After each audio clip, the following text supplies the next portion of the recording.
orar por você. Essa é uma das frases mais recorrentes ditas por religiosos de todos os tempos. Não importa a gravidade da situação, pode ser de um linfoma até a perda das chaves de casa, a sentença é: vou orar por você. Tragédia, doença, problemas financeiros, casamento desfeito, micose. A teoria é de que, para Deus, tudo é possível, não importa o quão improvável seja, Ele vai mudar seu plano divino e ajudar o crente por mais supérfluo que seja o pedido. Mas será que de fato isso é real? A oração intercessória funciona? Ela é atendida?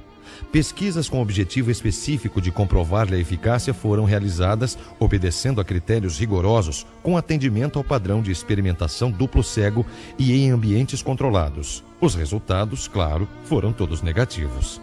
Não se obteve melhora alguma no quadro das pessoas para as quais se direcionou qualquer oração. Para que não se coloque em dúvida a honestidade de tal experimento, esclareça-se que o mesmo foi realizado pela Fundação Templeton, conhecida instituição de cunho religioso.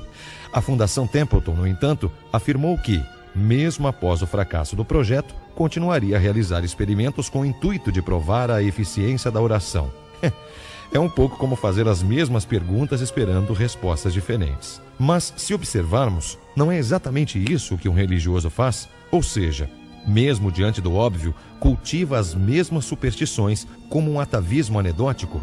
As tragédias cotidianas só reforçam as evidências de que a oração é improfícua e a crença é irrelevante. Há alguns anos, no Rio de Janeiro, uma devastação sem precedentes que ocasionou a morte de quase 700 pessoas e de pelo menos 20 mil desabrigados. Famílias inteiras pereceram, crianças se afogaram e até igrejas desabaram. Todavia, posso apostar que ao chegarem as primeiras notícias daquela tragédia, grupos religiosos se mobilizaram para correntes de orações e vigílias para o mesmo Deus que, em sua onisciência e onipotência, poderia tê-la impedido. Os caminhos divinos são realmente inescrutáveis. É sabido que a oração é o método mais comum de se alcançar o que o religioso chama de experiência com Deus, ou algum tipo de contato com o que seria divino.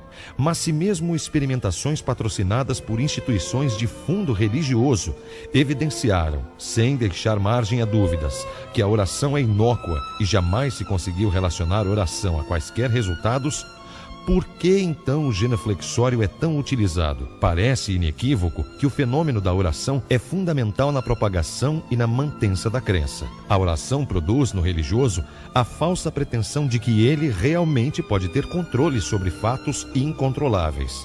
Ao mesmo tempo, produz em seu inconsciente uma espécie de validação da superstição, ajudando assim a justificar a existência e o poder de um ente que nunca se viu e do qual não se possui qualquer resquício de evidência. O falecido comediante George Carlin afirmava com muita propriedade que rezar para o sol ou rezar para Deus resulta na mesma proporção de pedidos atendidos. Por outro lado, é compreensível que a maioria dos cristãos se sinta aviltada ou até ofendida no momento de contradita e de desconstrução racional da crença e, por conseguinte, da oração. Afinal de contas, você está mostrando a esse religioso que ele não fez mais do que viver uma ilusão durante boa parte de sua vida. Isso é demais para qualquer um.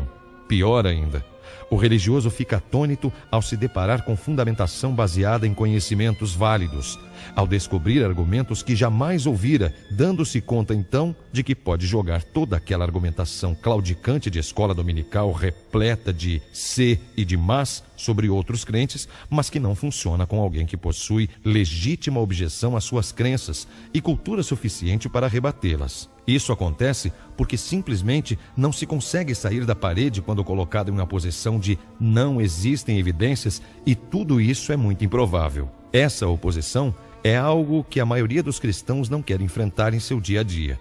Vês que crer é mais fácil do que pensar. O questionamento atinge a uma minuciosa programação feita com o intuito de gerar o oposto: obediência, respostas prontas, raciocínio circular, inabilidade de pensar por si mesmo. Se analisarmos bem, a Bíblia poderia até ser considerada um instrumento moderno de conversão, pois você não tem de mexer 2 neurônios sequer. Basta só aceitar o que está escrito sem titubear. Vem tudo pronto. É claro que foi escrita por homens que, além de crer em Deus, também acreditavam que a terra fosse achatada e mal sabiam separar seus excrementos da comida. Talvez isso seja relevante. Para nós é. E para você? De fato, é incômodo para os religiosos lidar com alguém que não comungue com suas crenças, por mais absurdas que sejam. Os evangélicos, por exemplo, denominam que quem não é cristão como pessoas do mundo. Seriam os crentes então alienígenas? Certamente não. Mas é como se eles mesmos considerassem assim, numa tentativa de se desvencilharem das coisas e das atitudes mundanas. É bem verdade que nunca conheci um só cristão que rejeitasse a coisa mais mundana existente: o dinheiro. É fácil reparar isso na medida em que os cristãos criam nichos separados para não ter que conviver com tais argumentações. Criam música pop cristã, filmes cristãos, romances cristãos, lojas para cristãos e até restaurantes para cristãos. Nos Estados Unidos, existem até páginas amarelas cristãs, para que se possa contratar um encanador cristão. Talvez ele remende um vazamento com a oração, sei lá. Mesmo as objeções mais razoáveis geram desconforto. Quando se pergunta a um adulto cristão se ele realmente acredita que Jonas permaneceu há 3 dias dentro de uma baleia, a resposta em sua abissal maioria é: espere aí, a Bíblia não fala em baleia, e sim em peixe grande. Penso por um minuto em algo sarcástico para dizer, mas refuto seriamente com um gigantesco "e daí?". Um peixe grande faria mais sentido? Note que a estratégia imediata é a fuga da pergunta, pois qualquer resposta que não fosse não seria patética. Da mesma forma, são costumeiros testemunhos do gênero: meu pai estava muito doente, fizemos uma corrente de oração e ele melhorou graças ao meu Deus vivo. Podemos depreender então que na interpretação do testemunho acima, Deus curou o pai, logo ele existe e é bom. Ora, quando perguntamos ao mesmo religioso se quando uma pessoa está bem e de repente morre, isso significaria que Deus ou é mau ou não existe, ele não titubeia em afirmar que isso apenas acontece. Como assim?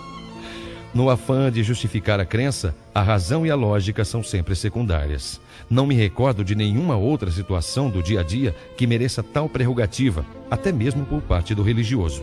Seria mais do que justo, então, que se cobrasse a quem afirma a validade de orações, vigílias, correntes, jejuns e afins, que demonstre 1% que seja da eficácia de tais rituais. Na verdade, já passou da hora de os religiosos começarem a ter a mesma disposição para ouvir os argumentos plausíveis e genuínos de quem não compartilha com suas crenças, como o que possuem para pregar seus regramentos e conceitos morais da Idade do Bronze. E nesse diapasão, compreender também que quando se deseja ajudar uma pessoa, deve-se ajudar de verdade, pois a oração é tão somente o melhor meio de não se fazer absolutamente nada por ela. Nada mais do que isso. Texto de H.P. Charles.